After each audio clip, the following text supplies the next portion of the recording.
حدیث پاک ہے، اس کا مفہوم یوں ہے، حضرت سیدنا فاروق اعظم رضی اللہ تعالیٰ عنہ ایک مرتبہ بارگاہ رسالت میں پہنچے، آقا علیہ السلام کی بارگاہ میں پہنچے۔ فاروق اعظم کو آقا کریم صلی اللہ علیہ وسلم نے دیکھا، حضرت فاروق اعظم روتے تھے اور اپنے داڑھی کے بالوں کو پکڑتے تھے۔ فاروق اعظم سے آقا نے پوچھا، اے فاروق، اے عمر، اے ابن خطاب، یہ تو بتاؤ رونا کیوں ہے، آہوزاری کیوں ہے، اضطراب کیوں ہے؟ سیدنا فاروق اعظم عرض کرتے ہیں، یا رسول اللہ، آپ کی چوکھٹ پر ایک نوجوان پڑا ہے، رو رہا ہے، اس کو روتا دیکھ کر مجھے رونا آ گیا، اس کو گریہ کرتا دیکھ کر مجھے رونا آ گیا۔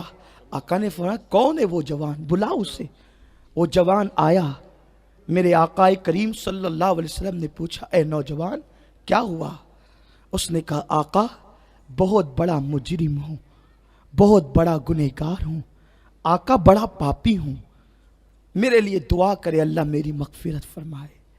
کاش اللہ ہمیں یہ احساس عطا کرے۔ گناہ نقصان نہیں پہنچاتا اگر گناہ کے ساتھ احساس گناہ ہے تو، لیکن ہماری قوم کو تو احساس گناہ بھی نہیں۔ جس رب کا کھاتے ہیں اس رب سے کیا تعلق بنا رکھا ہے؟ افسوس، سب کی چوکھٹ پر جاتے ہیں، رب کی چوکھٹ پر آنے کی فکر نہیں۔ آؤ اس کی چوکھٹ پر، اس رب کی طرف پلٹو۔ مر کر تو سبھی پلٹنے والے ہیں، جیتے جی پلٹو، اپنی حیات میں پلٹو، اپنی زندگی میں پلٹو۔ اس نے کہا، آقا میں مجرم ہوں، میرے لیے دعا کرے اللہ مجھے معاف کر دے، میری مغفرت کر دے۔ آقا نے کہا، کیا گناہ کیا تم نے؟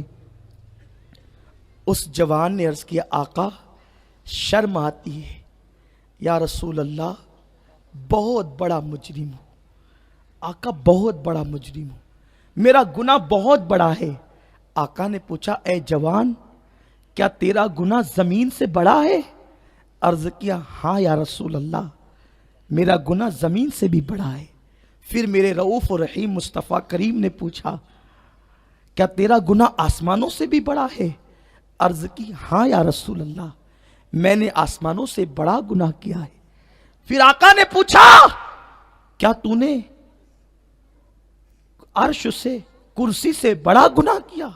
ہاں آقا میں نے عرش کرسی سے بڑا گناہ کیا، عرش اور کرسی سے بڑا میرا جرم ہے۔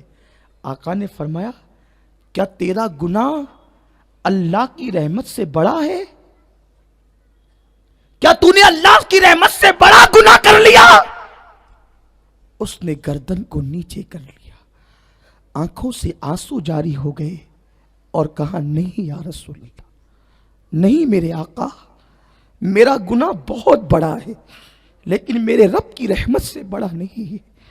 رب کی رحمت کیا ہے؟ اللہ فرماتا ہے، سبقت رحمتی علی غضبی، میری رحمت میرے غضب پر سبق دیے سبحان اللہ۔ سبقت رحمتی علی، اللہ کی رحمت کی بات ہو رہی تھی۔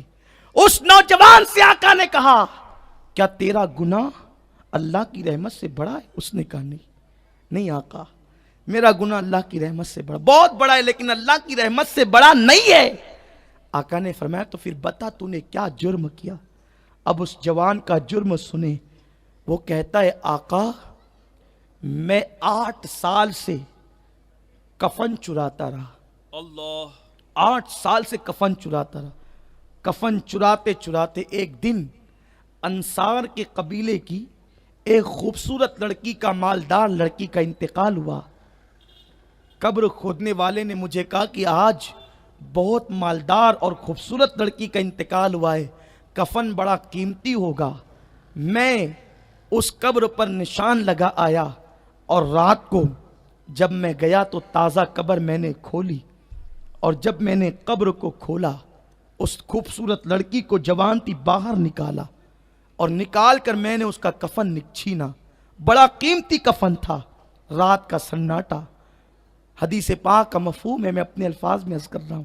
رات کا سناٹا، چاند کی دودھیا روشنی، اور جب کفن اس لڑکی کا نکل گیا ہوگا تو آپ اس کی کیفیت جانتے کیا ہوئی ہوگی؟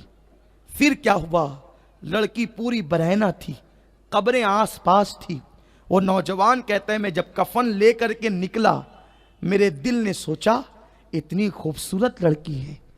میں واپس پلٹا اور میں نے قبروں کے درمیان اس مردہ لڑکی کے ساتھ زنا کیا. جب میں نے اس لڑکی کے ساتھ زنا کیا اور جب میں زنا کر چکا وہ لڑکی زندہ ہو گئی اور اس کی زبان سے نکلا اے بدبخت اللہ تجھے کبھی معاف نہ کرے, تو نے مجھے گندا اور ناپاک کر دیا. اب قیامت تک ان مردوں کے درمیان کیا منہ لے کر میں رہوں گی. جب اس کی چیخ نکلی تو میں بھاگا کفن چھوڑ کر. اب بھی جب میں تنہائی میں بستر پہ لیٹتا ہوں اس لڑکی کی آواز میرے کانوں میں آتی ہے. میں پلٹ پلٹ کر دیکھتا کہیں وہ آ تو نہیں رہی ہے. آقا میں نے اتنا بڑا جرم کیا. آج بھی اس کے آواز کی صدائے بازگشت میرے کانوں میں آتی ہے. آقا علیہ السلام نے فرمایا تو نے اتنا بڑا جرم کیا. کہتے ہیں کہ جو جتنا بڑا عالم ہوگا وہ اللہ سے اتنا ہی زیادہ ڈرنے والا ہوتا ہے, اور پوری کائنات میں سب سے بڑے عالم اللہ کے رسول ہیں. اس لیے حضور سب سے زیادہ اللہ سے ڈرتے ہیں. آقا کی آنکھوں میں آنسو تھے. فرمایا جلدی نکل یہاں سے. لوگ اس حدیث کو بیان کرتے ہوئے کہتے ہیں حضور نے اس کو بھگا دیا. بھگایا نہیں, اللہ کا خوف حضور پر اتنا غالب تھا. آقا نے کہا جلدی نکل یہاں سے, مجھے ڈر ہے کہیں تیری وجہ سے آگ نہ برس پڑے. اے جوان تو نے بہت بڑا جرم کیا, تو نے بہت بڑی غلطی کی, تو نے بہت بڑا گناہ کیا. اتنا سننا تھا. وہ چلا تو گیا, وہ نکل تو گیا, اور وہ اپنے سر پہ خاک ڈالنے لگا, اپنے بالوں کو کھینچنے لگا. اے اللہ مجھے معاف کر دے, اے اللہ مجھے معاف کر دے, میری مغفرت فرما دے.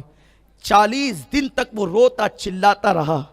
جب 40 دن پورے ہونے کو آئے, پورے ہوئے, تو اس نے ایک دن آسمان کی طرف دیکھ کر کہا میرے کریم میرا گناہ تیری رحمت سے بڑا نہیں ہے, اور اگر میرا گناہ تیری رحمت سے بڑا ہو گیا ہے اور تیری بارگاہ میں معافی کے قابل نہیں ہے تو مولا آج میں تجھ سے عرض کرتا ہوں کہ تو مجھ پر اتنا بڑا عذاب بھیج کہ نہ مجھ سے پہلے اتنا عذاب تو نے کسی کو دیا نہ میرے بعد کسی کو دینا.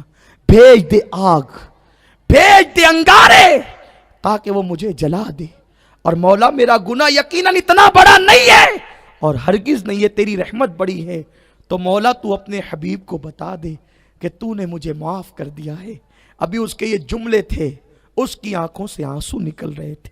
آنسوؤں کی سوگات تھی, وہ آنسو جس کے بارے میں اقبال کہتے ہیں موتی بنا کے شان کریمی نے چن لیے قطرے جو تھے میرے عرق انفعال کے, وہ شرمندگی کے آنسو, وہ ندامت کے آنسو جب اس جوان کی رخسار پر آئے. ادل بلبل سدرا بارگاہ رسالت میں پہنچے, عرض کیا اللہ آپ کو سلام کہتا ہے. یا رسول اللہ اس جوان کو آپ نے کیوں نکالا؟ آقا فرماتے ہیں اے جبریل کیا تم نے نہیں دیکھا اس نے کتنا بڑا جرم کیا؟ حضرت جبریل عرض کرتے ہیں یا رسول اللہ مبارک ہو, اس نے توبہ کی ہے. اللہ نے ارشاد فرمایا کہ اللہ نے اس کے گناہ کو معاف کر دیا ہے, اور یہ ارشاد فرمایا آپ کی امت میں اگر اس سے بڑا گناہ بھی کوئی کرے گا اور سچی توبہ کرے گا تو اللہ اس بندے کو بھی معاف فرما دے گا. تکبیر, نعرہ رسالت. میرے پیارے آقا صلی اللہ تعالی علیہ وسلم کے پیارے دیوانوں, اس محفل میں ہم جیسے مجرم ہیں, بڑے بڑے گنہگار ہیں, لیکن ہم میں کسی نے ایسا تو نہیں کیا ہے کہ کسی مردہ کے ساتھ معاذ اللہ زنا کیا ہو یا کوئی ایسا جرم کیا ہو. آؤ اللہ کی رحمت بڑی وسیع ہے, اللہ کی رحمت میں وسعتیں ہیں. میرے بھائیوں سچی توبہ کر لو, اللہ سے صلح کر لو.